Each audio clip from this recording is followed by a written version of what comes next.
Hello everyone, welcome to my channel से with Ashok.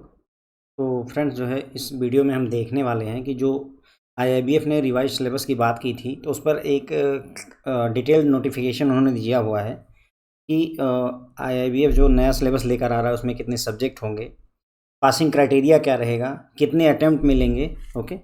और भी बहुत कुछ है जिन डिटेल्स को हम यहाँ पर बात करने वाले हैं। तो देखिए, क्योंकि मैं सीआईबी ही पढ़ाता हूँ अभी करंट टाइम पे, तो मैं जो बातें करूँगा वो फ्रेंड जो है सीआईबी के प्रोस्पेक्टिव से ही करूँगा। ठीक है। तो पहला ये जान लीजिए कि जो नया सिलेबस अप्लाई होगा वो मई जून 2023 वाले एग्ज़ाम से लागू होगा। इसका मतलब फ्रेंड्स अभी जो हमारा एग्ज़ाम दिसंबर 2022 में है ये एज पर ओल्ड सिलेबस होगा। जो कुछ भी जैसा पहले आप जानते रहे हैं उसी के हिसाब से ही होगा, यानी 4 अटैम्प्ट वाला क्राइटेरिया लागू रहेगा और 3 सब्जेक्ट होंगे, है ना, जिसमें रिटेल बैंकिंग वगैरह भी आपको रहेगी ऑप्शनल। वो सारा कुछ एज इट इज़ रहेगा। ओके। अब मई और जून 2023 से नया सिलेबस आपके लिए अप्लाई हो जाएगा। जो लास्ट एग्ज़ाम हो रहा है पुराने सिलेबस के हिसाब से मैंने बता ही दिया, दिसंबर 2022 का होगा। नए सिलेबस के हिसाब से सीआईबी में 4 कंपलसरी सब्जेक्ट होंगे और 1 इलेक्टिव सब्जेक्ट होगा, इलेक्टिव पेपर होगा। तो टोटल मिला करके 5 पेपर हो जाएंगे फ्रेंड्स। ओके। अभी तक आपके पास में एबीएम था, बीएफएम था और 1 ऑप्शनल लेते थे आप, चाहे जो भी, है ना, 6-7 ऑप्शन थे। लेकिन आगे चल करके ये 3 ना हो करके ये 5 हो जाएंगे फ्रेंड्स। ओके। जिसमें से पहले 2 पेपर कंपलसरी थे, अभी 4 पेपर कंपलसरी हो गए हैं और ऑप्शनल है ही, है ना। ठीक है। तो यहाँ बहुत सारी बातें हैं, डिटेल गाइडलाइन दे रखी है। तो लेक्चर थोड़ा बड़ा होगा फ्रेंड जो है, तो आप अपने अकॉर्डिंग देख लीजिए। इसी क्रम में हम कवर करेंगे कि कौन कौन से सब्जेक्ट हैं सिलेबस में, पहले वो जानेंगे। किस सब्जेक्ट में क्या मॉड्यूल आया है नए सिलेबस में वो जानेंगे। फिर उसके बाद में एग्जामिनेशन का क्या पैटर्न रहेगा वो जानेंगे। फिर जो है सब्जेक्ट कौन सा पास करने के लिए क्रेडिट कितना मिलेगा, नया रख सकते हैं, पुराना रख सकते हैं, ये सारी बातें। फिर टाइमलाइन पासिंग क्राइटेरिया के लिए हम ये सिलेबस देखेंगे। जो आपने पहले से क्रेडिट स्कोर कर रखा है, जो पास कर रखा है, वो रहेगा या नहीं रहेगा, ये बात करेंगे। पासिंग क्राइटेरिया की बात करेंगे और एग्जाम रजिस्ट्रेशन वगैरह के बारे में बात करेंगे। इसी क्रम में हम चलेंगे। तो सबसे पहले बात करते हैं, देखिए सीआईबी के पॉइंट ऑफ व्यू से देखिए तो फ्रेंड्स जो है एबीएम पहले भी था अभी भी है, बीएफएम पहले भी था अभी भी है। भले इनके सिलेबस बदल गए हैं but paper is there. Okay. उसके अलावा 2 नए पेपर इंट्रोड्यूस हुए हैं। एक है एबीएफएम, है ना, एबीएम और बीएफएम का एबी दोनों लिया और एफएम करा है इन्होंने, एबीएफएम है, advance business and financial management, ये नया सिलेबस है। Banking regulations and business law, BRBL, ये जो जीआईबी का जो है तीसरा पेपर होता था आपका, उसी को यहाँ इंट्रोड्यूस किया है एक तरीके से, थोड़ा बहुत चेंजेस करके। और फ्रेंड जो इलेक्टिव जो 5वां पेपर है आपका ऑप्शनल, उसमें केवल 5 ऑप्शन रह गए हैं। Rural banking, central banking, IT, HRM और रिस्क मैनेजमेंट, है ना। तो अब इन्होंने क्या किया हुआ है कि रिटेल बैंकिंग को ख़त्म कर दिया है। सबसे बड़ा जो इन्होंने डिसीजन लिया हुआ है कि रिटेल बैंकिंग अब रह ही नहीं गई, वो जीआईबी में चली गई है।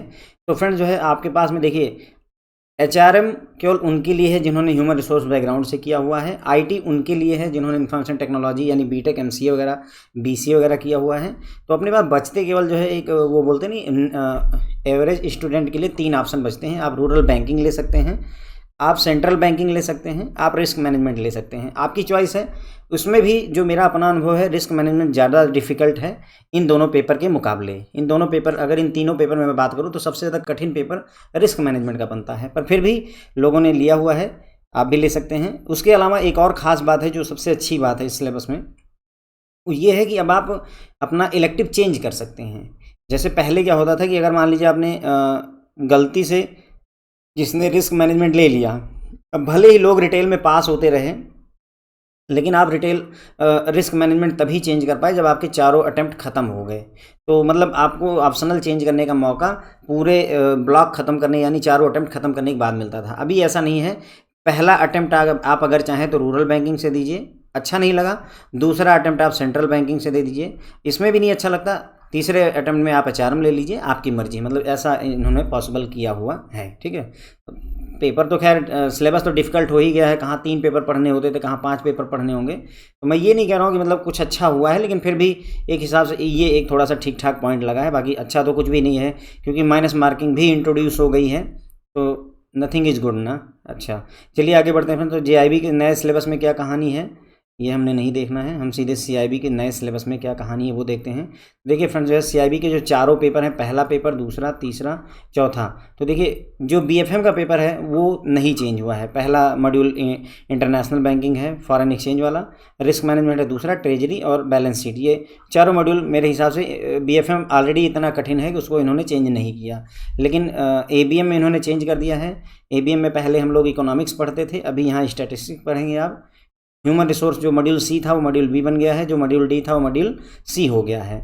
और यहाँ पर जो मॉड्यूल बी हुआ करता था, मैथमेटिक्स जो हम सॉल्व किया करते थे, है ना, टाइम वैल्यू ऑफ मनी वगैरह, वहाँ की उसकी जगह पे compliance in bank and corporate governance, ये नया मॉड्यूल इंट्रोड्यूस किया है। ये नया मॉड्यूल है, ये भी नया मॉड्यूल है, ये आपका पुराना मॉड्यूल है, ये भी पुराना मॉड्यूल है। बीएफएम में सारा पुराना एज इट इज़ है। अब उसके अंदर को चेंज किया हो तो अलग बात है, लेकिन सिलेबस वही है। दो नए पेपर आपके सामने हैं। Advance business and finance management में पहला मॉड्यूल मैनेजमेंट प्रोसेस का होगा, दूसरा advance concept of financial management का होगा, तीसरा वैल्यूएशन मर्जर एंड एक्विजिशन के बारे में, चौथा इमर्जिंग बिजनेस सोल्यूशन के बारे में होगा। अभी कुछ दिन में इनकी जो है मैकमिलन या टैक्समैन की तरफ से बुक्स भी मार्केट में अवेलेबल हो जाएंगी, ठीक है। चौथा पेपर है banking regulation and business law, regulations and compliance है पहला module, important act and law and legal aspect of banking operation, इसका पार्ट ए है ये, और पार्ट बी उसी का, मतलब एक ही चीज़ के दो पार्ट बनाए हैं, ए और बी, दो मॉड्यूल बी और सी में आएंगे। और मॉड्यूल डी में कमर्शियल और law with reference to banking operation को इंट्रोड्यूस किया है इन्होंने, ठीक है। तो ये हो गया नया सिलेबस, आप देख रहे हैं। इसमें ज़्यादा डिटेल में नहीं जाना है, समझ लीजिए केवल हल्का हल्का, क्योंकि कवर तो हम कर ही देंगे आपके लिए, ठीक है। उसके बाद बात करते हैं जो हमारे ये ऑप्शनल हैं, उसमें रिस्क मैनेजमेंट है, आईटी है, सेंट्रल बैंकिंग है, ह्यूमन रिसोर्स है और रूरल बैंकिंग है फ्रेंड्स। ओके, इसके बारे में मैं ज़्यादा डिटेल पे यहाँ चर्चा नहीं करना चाहूँगा, कोई मतलब नहीं बनता है। Examination pattern under revise syllabus की अगर हम बात करें तो हम फिर से अब सीआईबी की ही बात करेंगे। क्या चेंजेज हैं? 100 क्वेश्चन पहले भी होते थे, 100 क्वेश्चन अभी भी हैं। 120 मिनट मिलते थे, यानी 2 घंटे का टाइम मिलता था, अभी भी 2 घंटे का टाइम मिलेगा। पुराना ही है, ये नया नहीं है।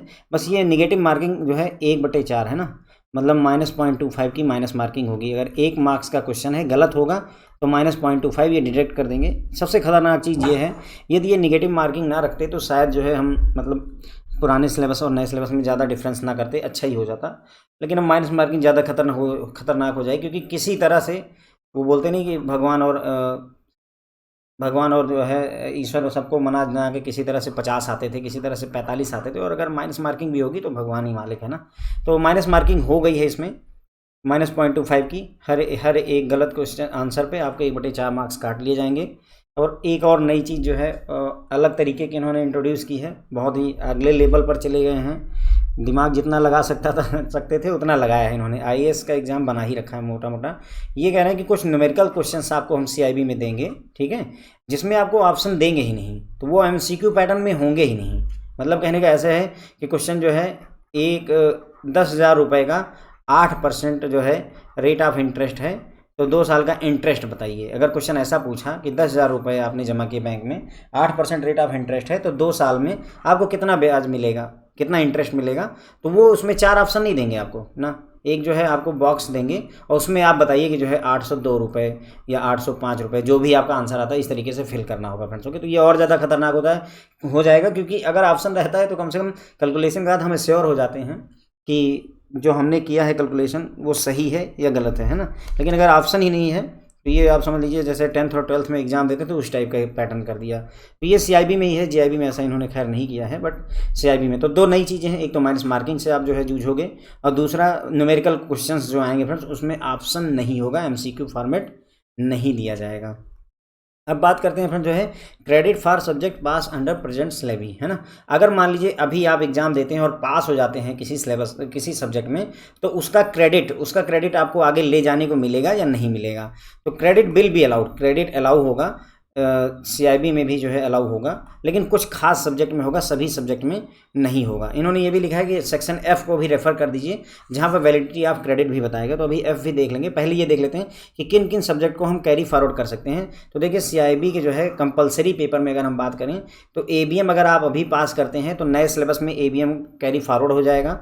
बीएफएम अगर पास करते हैं तो बीएफएम भी अगले उसमें कैरी फॉरवर्ड हो जाता है। मतलब कहने का मान लीजिए कोई एक व्यक्ति है जिसने एबीएम पास कर लिया है, बीएफएम नहीं पास किया है और रिटेल पास कर लिया है मान लेते हैं, तो उस केस में क्या होगा, ये पुराने सिलेबस के हिसाब से आपने मान लीजिए दिसंबर 2022 का एग्जाम है, लास्ट अटेम्प्ट आप दे रहे हैं 2022 का, और उसमें आपने एबीएम पास कर लिया लेकिन बीएफएम नहीं पास कर पाए और रिटेल पास कर लिया है, तो उस केस में ये जो एबीएम की जो ये रेटिंग है, मतलब एबीएम का जो क्रेडिट है, ये अगले वाले पैटर्न में चला जाएगा फ्रेंड्स। ओके, यानी कि आपको अगला जो नया सिलेबस लागू होगा उसमें एबीएम में पास माना जाएगा। यही बात बीएफएम के लिए भी लागू है। यदि आप जो है बीएफएम पास हैं अभी से, तो उसको जो है बीएफएम में पास आपको माना जाएगा, अगले मतलब नए सिलेबस के अकॉर्डिंग भी आपको पास माना जाएगा। इलेक्टिव पेपर में रिटेल को छोड़ करके बाकी पांचों में ये मानेंगे। जो पांच हमारे हैं, risk management, information technology, central banking, human resource और रूरल बैंकिंग में यदि आप पास हैं तो अगले उसमें आपका ये कैरी फॉरवर्ड होगा।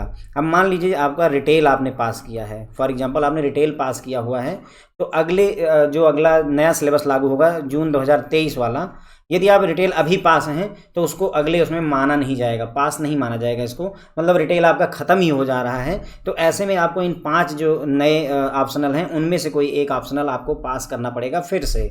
समझिए, मान लीजिए कोई व्यक्ति है वो एबीएम पास किया है, बीएफएम भी पास किया है ना, बीएफएम नहीं पास किया मान लेते हैं, और रिटेल नहीं पास किया है, ठीक है। तो एबीएम नहीं पास किया, एबीएम पास कर चुका है, बीएफएम नहीं पास किया, रिटेल नहीं पास किया। इस केस में क्या होगा, एबीएम का तो कैरी फॉरवर्ड हो जाएगा, कोई दिक्कत नहीं, उसको अगले नए सिलेबस में भी एबीएम में पास माना जाएगा।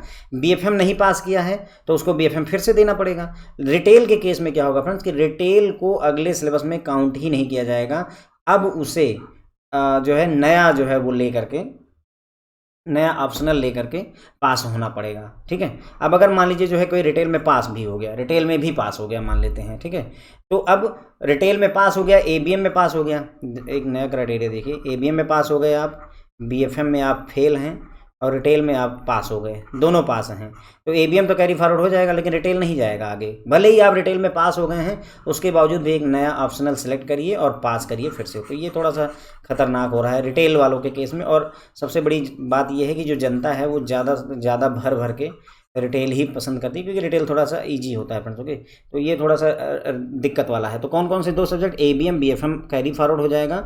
ऑप्शनल में ये पांचों ऑप्शनल कैरी फॉरवर्ड होंगे, लेकिन जो है रिटेल नहीं फॉरवर्ड हो रहा है, ठीक है। अब इन्होंने आगे कहा कि no credit will be accrued to candidate for following subject being new subject. तो ये जो नए सब्जेक्ट हैं हमारे, तीसरा पेपर और चौथा पेपर, इनके लिए आपको कोई क्रेडिट नहीं मिलेगा, क्योंकि जब पेपर ही नहीं दिया तो काहे की क्रेडिट, है ना। क्लियर सी बात है भाई, जिस पेपर को दिया ही नहीं उसका क्रेडिट किस बात का, है ना। Such candidate who are appearing under the revise levy have taken credit under the present levy have to mandatory pass the new subject, है ना। तो उनको नए सब्जेक्ट जो है पास करने पड़ेंगे। कहने मतलब ये हुआ कि मान लीजिए आपने एबीएम आपने पास कर लिया, बीएफएम आपने पास कर लिया और रिटेल आप फेल हो गए, ठीक है, मान लेता हूँ, तो उस केस में एबीएम कैरी फॉरवर्ड हो जाएगा, बीएफएम भी कैरी फॉरवर्ड हो जाएगा। रिटेल की जगह पे आपको कोई नया ऑप्शनल लेना पड़ेगा, और बाकी जो दो पेपर हैं, है ना, ये वाले दो पेपर, ये इनको भी पास करना पड़ेगा। कहने मतलब हुआ कि आपने सिर्फ रिटेल में फेल हुए, दो पेपर तो निकाल लिया, लेकिन नए सिलेबस में 5 पेपर हैं, तो 2 तो आपके चले गए आगे, रिटेल में फेल ही थे, तो ये 3 पेपर आपको फिर से पास करने पड़ेंगे। वही कह रहा है कि जो है विद इन टाइम लिमिट आपको जो नए वाले सब्जेक्ट हैं उनको भी पास करना पड़ेगा। ओके, अब जो टाइम क्राइटेरिया की बात करें कि जो है पहले हमें कितने अटेम्प्ट मिलते थे फ्रेंड, 4 अटेम्प्ट मिलते थे, 2 साल का समय मिलता था, और ये अटेम्प्ट कॉन्जिक्यूटिव काउंट किए जाते, मतलब लगातार गिने जाते थे। अगर आप नहीं भी बैठते थे एग्जाम में तो भी ये मान लिया जाता था कि आपने एग्जाम दिया हुआ है। लेकिन अभी क्या है कि कैंडिडेट को 5 अटेम्प्ट दिए जाएंगे, 4 अटेम्प्ट की जगह कितने अटेम्प्ट दिए जाएंगे, 5 अटेम्प्ट या 3 साल, 5 अटेम्प्ट या 3 साल, जो भी पहले हो, व्हिच एवर इज अर्लियर, यानी आपके 3 साल पूरे हो जाएं या आपके 5 अटेम्प्ट पूरे हो जाएं, तो आपको फिर से रजिस्ट्रेशन करवाने की ज़रूरत पड़ेगी। और ये 5 अटेम्प्ट जो है कॉन्जिक्यूटिव हों, लगातार हों, ऐसा ज़रूरी नहीं है, आप बीच में गैप दे दीजिए, कोई दिक्कत नहीं है। तो देखिए 3 साल में वैसे तो फ्रेंड्स अगर आप देखो तो 3 साल में हमारे 6 एग्जाम हो जाएंगे एक हिसाब से अगर देखा जाए, तो इन 6 एग्जाम में से आप चाहो तो 6 में से कोई भी 5 बैठ लो, एक आधा गैप कर दो, कोई दिक्कत नहीं है। लेकिन अगर जो है 3 साल पूरा हो गया तो आपको फिर से रजिस्ट्रेशन करवाना पड़ जाएगा। ओके, तो अगर आप जो है 5 अटेम्प्ट में नहीं पास हो पाते या 3 साल बीत जाता है नहीं पास हो पाते, तो आपको जो है फिर से नया रजिस्ट्रेशन करना पड़ेगा। जो भी आप पहले से पास हुए थे तो सब खत्म हो जाएगा, जैसे पहले था वैसे ही ये भी है ना। 3 ईयर या 5 अटेम्प्ट जो भी अर्लियर है उसी के हिसाब से आपको अटेम्प्ट दिया जाएगा। और ये गिने कब से जाएंगे, फर्स्ट अटेम्प्ट से। कब से गिने जाएंगे, फर्स्ट अटेम्प्ट से। अब फर्स्ट अटेम्प्ट कौन सा होगा वो भी मैं आपको आगे बताऊंगा, अभी बस इतना समझ लीजिए कि 3 साल या 5 अटेम्प्ट फर्स्ट अटेम्प्ट के हिसाब से माने जाते हैं। Validity of the credit of subject, अब वैलिडिटी कितनी रहेगी तो ये देख लीजिए, इन्होंने समझाया हुआ है कि मान लीजिए आपका पहला अटेम्प्ट जो है, पहली बार जब आपने अप्लाई किया तो मई और जून 2021 में अप्लाई किया, ये मानकर चल रहे हैं एक इन्होंने क्राइटेरिया दिया हुआ है कि मतलब इस तरीके का पैटर्न होगा कि मान लीजिए मई जून 2021 में आपने पहली बार अप्लाई किया तो आपको कुल कितने अटेम्प्ट मिलने थे, 4 अटेम्प्ट मिलते हैं फ्रेंड। तो मई जून में आपने पहला अटेम्प्ट दिया, जनवरी फरवरी में फिर फरवरी मार्च में दूसरा अटेम्प्ट दिया, जून जुलाई में आपने तीसरा अटेम्प्ट दिया और नवंबर दिसंबर में आप चौथा अटेम्प्ट दे दोगे, है ना। तो कुल मिलाकर के आपको 4 अटेम्प्ट मिलने थे, चारों अटेम्प्ट मिल गए, तो आपके सारे अटेम्प्ट हो गए ख़त्म। तो आपको नया मतलब फिर से फ्रेश लॉगिन करना पड़ेगा। क्या करना पड़ेगा, कैंडिडेट को फ्रेश लॉगिन करना पड़ेगा। तो ऐसे ज़्यादा कठिनाई में मत जाइए, सिंपल सी बात है, ये समझ लिए कि अगर आपने मई जून 2021 में पहली बार अप्लाई किया था, मतलब CIB के लिए सबसे पहली बार मई जून 2021 में अप्लाई किया था, तो आप ये जान लीजिए कि आपको जो आपका रजिस्ट्रेशन होगा वो फ्रेश रजिस्ट्रेशन होगा, कोई दिक्कत इसमें नहीं है। अब अगर मान लीजिए कोई कैंडिडेट है जिसने नवंबर दिसंबर 2021 में पहली बार एग्जाम दिया है ना, जिसका एग्जाम नवंबर दिसंबर में अप्लाई किया था, एग्जाम जो है जनवरी फरवरी मार्च में हुआ था, तो अगर आपने नवंबर दिसंबर 2021 में पहली बार अप्लाई किया था तो आप टोटल 3 अटैम्प्ट दोगे। कौन से, एक तो फरवरी मार्च में एक अटैम्प्ट हुआ, जून जुलाई में दूसरा अटैम्प्ट हुआ और नवंबर दिसंबर में तीसरा आपका अटैम्प्ट हो जाएगा। कुल अटैम्प्ट मिलने थे आपको 4, 3 आप ख़त्म कर चुके होंगे नवंबर दिसंबर तक, बचता कितना है 1, है ना। तो अगर बच जा रहा है तो यहाँ पर इनकी बड़ी ही खतरनाक वाली गाइडलाइन है। अब देखिए कैसे होगा, आपके पास में 3 अटैम्प्ट आप दे चुके हैं, कितने दिए 3, और कुल मिलने कितने हैं आपको 5, इसका मतलब अभी आप 2 बार एग्ज़ाम दे सकते हैं। ये समझिए क्या हो रहा है यहाँ पर। आपने नवंबर दिसंबर में अगर पहली बार अप्लाई किया है तो ध्यान रखिएगा फ्रेंड्स, इसमें बहुत ज़्यादा नहीं, नवंबर दिसंबर 2021 में अगर आपने पहली बार अप्लाई किया है तो आपके पास 2 अटैम्प्ट बचेंगे नए सिलेबस के हिसाब से, ओके। 2 मोर अटैम्प्ट, यानी नवंबर दिसंबर का एग्जाम देने के बाद 2 और अटैम्प्ट आपको मिलेंगे। एक बार ये समझिए, candidate at present syllable has 1 balance attempt left, है ना, क्योंकि 4 अटैम्प्ट मिलते हैं, उसमें से 3 अटैम्प्ट उसने यहाँ ख़राब कर दिए या फिर नहीं दिए, जो भी है, तो उसके पास 1 अटैम्प्ट बचते हैं प्रेजेंट गाइडलाइन के हिसाब से, 4 अटैम्प्ट वाले के हिसाब से, ठीक है। तो वो क्या है, रिटेन क्रेडिट को करेगा जो भी सब्जेक्ट उसने पास किए हैं हर 2 मोर अटैम्प्ट, है ना। तो जो भी मान लीजिए ABM BFM पास किया है तो अगले 2 और अटैम्प्ट तक आप अपने जो है क्रेडिट को होल्ड कर पाएंगे। मतलब कहने का यूँ समझ लीजिए कि नवंबर दिसंबर में 1 एग्ज़ाम दिया, उसके बाद 2 बार और एग्ज़ाम देंगे और उसमें जो आपने सब्जेक्ट पास किए उनकी जो क्रेडिट है वो आपके पास बची हुई रहेगी, ओके। आउट ऑफ 3 एग्जाम में बी कंडक्टेड, तो ये कह रहे हैं कि 2 अटैम्प्ट आप दे सकते हैं, बस इससे ज़्यादा हम यहाँ पर ज़्यादा डिटेल में चर्चा नहीं करेंगे। दूसरा इन्होंने कहा कि हम ये मान लेते हैं कि बच्चा जो है एकदम इंटरेस्टेड ही नहीं है पुराना जो है होल्ड करने में, वो एकदम नया जो है अप्लाई कर देता है, पुराना वाला छोड़ो। मान लो ABM पास हुआ हूँ, मैं भूल जाता हूँ कि मैं ABM पास हुआ हूँ, मैं पहली बार अप्लाई करता हूँ ताकि मुझे जो है 5 अटैम्प्ट मिल जाए या 3 साल वाली गाइडलाइन मिल जाए। वो अब आपके ऊपर डिपेंड करेगा कि आपने जो सब्जेक्ट पास किया आप उसको कैरी फॉरवर्ड करना ले जाना चाहते हैं या नहीं ले जाना चाहते हैं, वो आपकी मर्जी पर होगा। दोनों ऑप्शन आपके पास मिलेंगे फ्रेंड्स, ओके। अब अगर किसी कैंडिडेट ने मई और जून में पहली बार अप्लाई किया है फ्रेंड्स, तो उसको 3 अटैम्प्ट और मिलेंगे अपना जो है कैरी फॉरवर्ड करने के लिए, ध्यान रखिएगा। ज़्यादा मैं यहाँ डिटेल में चर्चा नहीं कर रहा हूँ, सिंपल सी समझ लीजिए कि मई जून में आपने पहली बार अगर अप्लाई किया है तो आपका 3 और अटैम्प्ट बचते हैं इस एग्जाम को पास करने के लिए, क्योंकि 2 अटैम्प्ट आप दोगे और 3 अटैम्प्ट और मिलेंगे, तो कुल मिला के 5 अटैम्प्ट आप वाला क्राइटेरिया रहेगा। समझिए इस चीज़ को, जो बहुत सारे लोगों की क्वेरी थी सर ना कि जो मैं पास हो, मतलब मान लो ABM पास हो गया तो वो कितनी बार आगे जाएगा कि नहीं जाएगा, तो बिल्कुल जा रहा है फ्रेंड्स, इसमें कोई दिक्कत ही नहीं है। आपका ABM भी कैरी फॉरवर्ड होगा, BFM अगर पास है तो BFM भी कैरी फॉरवर्ड होता रहेगा, अगले 3 अटैम्प्ट तक कैरी फॉरवर्ड होता रहेगा। या फिर दूसरा, अगेन आप चाहो तो एकदम नया फ्रेश लॉगिन करिए, फ्रेश अप्लाई करिए और 5 अटैम्प्ट लीजिए, 3 साल वाला क्राइटेरिया लीजिए।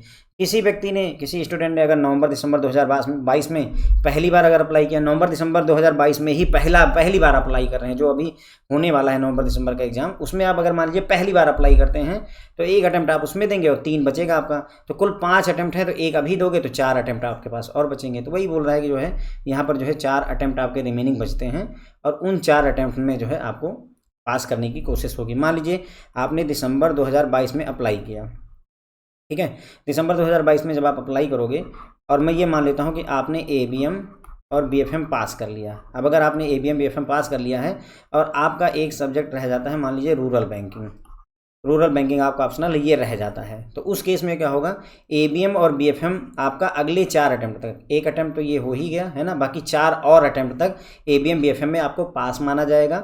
रूरल बैंकिंग को अब आपको पास करना पड़ेगा इन चारों अटैम्प्ट में, लेकिन चूंकि नया सिलेबस लागू हो गया रहा होगा तो पेपर नंबर 3 और पेपर नंबर 4 भी पास करना पड़ेगा फ्रेंड्स। ओके, तो 2 पेपर आपके कैरी फॉरवर्ड होंगे और 3 पेपर आपके पास और आ जाएंगे। कुल मिलाकर के नए सिलेबस में आप पहुंचे नहीं कि आपको टोटल 5 पेपर देने पड़ेंगे फ्रेंड्स। ओके, तो ये हो गया फ्रेंड्स जो है। अब इसमें है कि आपको दोनों में से एक ऑप्शन चूज करना पड़ेगा। जब आप अप्लाई करोगे तो आपको ये इंश्योर करना पड़ेगा कि आप केस 1 में जाना चाहते हो कि केस 2 में। केस 1 कहता है कि आपने जो भी सब्जेक्ट पास किए हैं उसको आगे होल्ड किया जाएगा। केस 2 ये कहता है कि हम जो कुछ भी अब तक हुआ हमारे साथ वो हम भूल जाते हैं और हम ये मान लेते हैं कि अभी अभी बैंक ज्वाइन किया है और CIB पास करना है। ओके, तो this exercise can be done only once. Okay, फिर उन्होंने थोड़ी बहुत और बातें बताई हैं कि ये कह रहे हैं कि मान लीजिए जो है कोई कैंडिडेट है, वो उसने नवंबर दिसंबर 2021 में एग्ज़ाम जो कि फरवरी और मार्च में हुआ था 2022 में, उसके लिए अगर अप्लाई करता है, मतलब पहली बार उसने अप्लाई किया नवंबर दिसंबर 2021 में,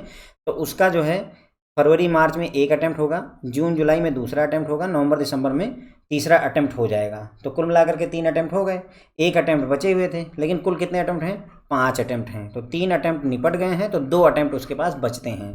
अब ऐसा भी हो सकता है कि कोई कैंडिडेट जो है अप्लाई ही ना करे, है ना, he will be eligible to retain credit to for pass subject for 2 attempt up to May June 2024। तो 2 अटैम्प्ट तक आप होल्ड कर सकते हैं। समझ में आया होगा कि 2 अटैम्प्ट में कैसे करना हो। देखिए 3 बार आप एग्जाम दिए, कुल मिलाकर के 5 बार देने की आपके पास ऑप्शन है, तो कुल मिलाकर के आपको 2 अटैम्प्ट और बचते हैं। तो 2 अटैम्प्ट तक आप दे सकते हैं।